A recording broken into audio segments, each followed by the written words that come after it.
Good morning, Father Trichet. Good morning, Father Rosario. We are excited that your book on Father Carlos Zappa is about to come out. I wonder what motivated you to write on Father Zappa? The main reason is that he died in 1917. So in next January, in 2017, it will be the centenary of his death. And usually when there is a centenary, it's a good opportunity of looking at that period, at the challenges of that period, and at the ways in which the people could answer these challenges. So Father Zappa met a lot of challenges in Africa, where he was sent as a missionary, and he could answer in very clever ways. So it is very exciting to see what he did at that time. What makes Father Carlos Zappa very special that you're concentrating on him for this centenary? He lived a long life. He died only at 55 years. At that time, it was a record. Don't forget that missionaries who were landing in Africa, usually 2 years after, they had died. Right. So he could live up to 55 years. He could gather a huge experience. And he was chosen as a chief. Rome chose him as what we call préfet apostolic, so it is not a bishop, but it's the same work. He had a team of missionaries, and he managed this team. So he was in a leading position. He had to give orders, and he could gather a huge experience that is interesting for us to know today. What are the methods used by Father Carlos Zappa that are very special for us today, that are very relevant, where we can learn something from? First, he insisted about the knowledge of the tongue. Of course, missionaries had to know the tongue if they wanted to speak with the people. But Father Zappa was the first one to learn very seriously the tongue, and even he made a dictionary to help his missionaries to use the tongue. He made a very modern manual of conversation. We know today method simile and such methods with very short sentences owing to which we can learn the tongue. He made already a century ago such a method. I go to the field, I come from the field, are yams ripe, and so on. Simple sentences. Simple sentences that we can read today. Another thing, he had a very big confidence in catechists. Catechists were married, and he used to send them in villages so that they could give the example of a Christian life. In a Christian family, how do you live? So catechists were giving this example in the villages. And another job that he gave to the catechist was you walk in the village, you know all the families, and as soon as you meet a baby who is dying, please baptize him. Why? Because you will send to heaven a Christian, and he will become an intercessor for the village.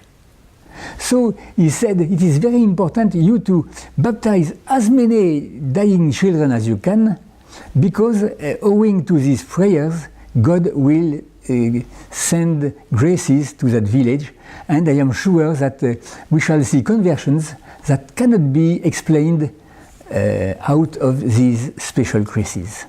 That's interesting. Yes. Interesting. So this catechist, he had to pay for them, but he had no money. So he was gathering the stories of the catechists, what they were doing, and so on. He was writing articles. He wrote many articles, and he was sending them to Christian bulletins, Christian missionary bulletins, mainly in France. And so we have a lot of such stories of what the catechists did in their villages and what they noticed and they gathered. And owing to these baptisms, he could have many graces in some villages that became not wholly Christian, but Christianized, but it improved the situation. For the Carlos Zappa, when he went to Nigeria, there was no indigenous priests. And he wanted to start recruiting priests. How did he do that? And what were the methods he used?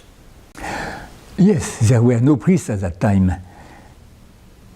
As all the missionaries, he thought that it was the first generation of Christians, so he would never find a man ready to celibacy to become a priest. So he said, okay, let us wait for several generations of Christians and we shall see. But one day he had a surprise.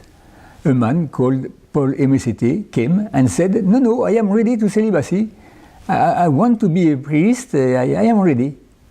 So he said, okay, I must make a special formation for him. Of course, there were no seminarists, there were no seminary too. And he said, okay, you will go through all the missions and spend several months near a missionary. One missionary will teach you history of the church, another missionary will teach you the law, another missionary will teach you liturgy, and so on. So he made a very new kind of studying the theology and the preparation to priesthood. I don't think that it was done again. Just after him, they made a proper seminary, yes. But the first one, Paul Emecete, got this formation and reached priesthood. He was ordained in 1920. That means 3 years after the death of Zappa. So Zappa didn't see him a priest, but he prepared him. He put Paul Emecete on the right way. So for the Zappa concentrated on the local language. He promoted the local language. He mastered it, produced dictionaries, books, and all. He concentrated on empowering the laity, catechists. He wanted them to live a good life of witness, a life of example for others to imitate. And he started priesthood in Nigeria, the indigenous priesthood. So it is a very significant personality, a very significant personality for the Nigerian church history. And you're writing the book and you're using many documents that are coming out for the first time from the archives. So most people haven't seen all these documents in their lives. How can we make the best use of your book? Well, I hope that some people will read it for them. But I hope that somebody who can make a lecture will read this book, will take information, and will produce a kind of conference that he can give in a lively way. Yes, I am in a special place for using all these documents because Father Zappa sent many letters to the Superior General of that time. We have them in the archives in Rome. He sent many articles to missionary bulletins, as I said. We have them. We have the collection of these missionary bulletins, so we have the articles of Zappa. He sent many reports to Propaganda Fide. These reports were closed for 50 years. But now, we are 100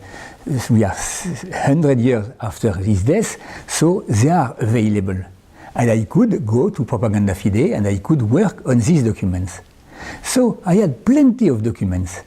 I was in Rome in the right place for gathering that and writing this book. And I hope that now people who are living somewhere in Africa or somewhere in Milano, the town where he was born, will be able to get this book and use the informations that it contains. Thank you so much, Father Richer, for this great work. And thank you for your lifelong passion and commitment for mission. This present work, like all your other works, will certainly bear so much of fruit, not only to the SMAs, but also for historians, sociologists, anthropologists. All of them will benefit enormously from this work.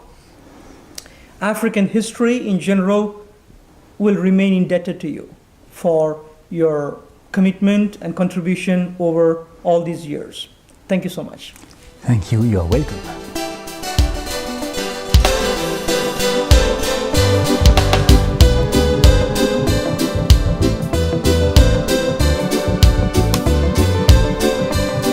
Nous te disons merci.